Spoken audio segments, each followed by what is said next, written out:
Music, Priyanshu Singh.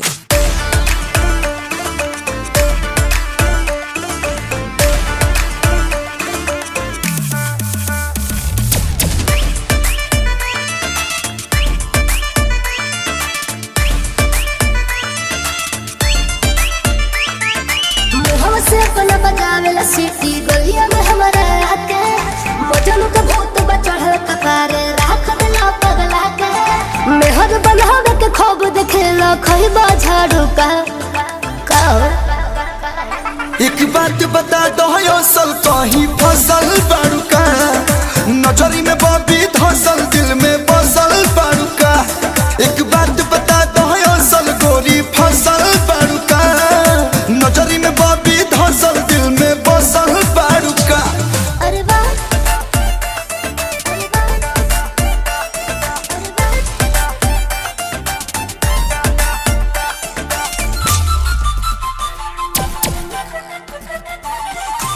कैसे होत गुजारा बा खर्चा इतना सारा बा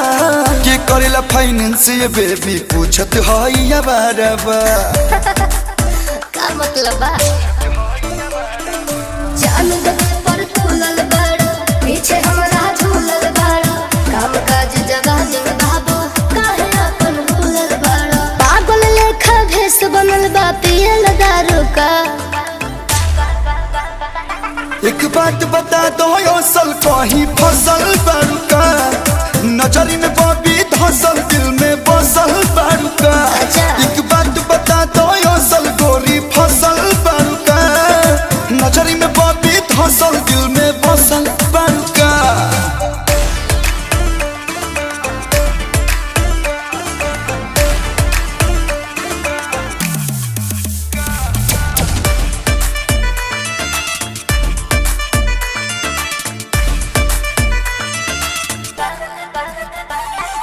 छल के जवानी के गगरी हो हाला भइल बा सगरी हो बोला डोली जाई सुगी तो हर कवना नगरी हो काहे चक्कर में बड़ा चक्करिया जेबो अभी मेरिया बाले बा मोहरत के कहाले बा प्रिंस तेरे रंग आलू प्यार मोहब्बत जाले बा फसला के फसाइले बा बहल जुगाड़ो का तोरा प्यार लबानी तोरा सल कहीं फसल बारू का नजरी में गोरी धसल दिल में बसल बारू का तोरा प्यार लबानी तोरा सल कहीं फसल बारू का नजरी में बबी धसल दिल में बसल बारू का। Tell me baby.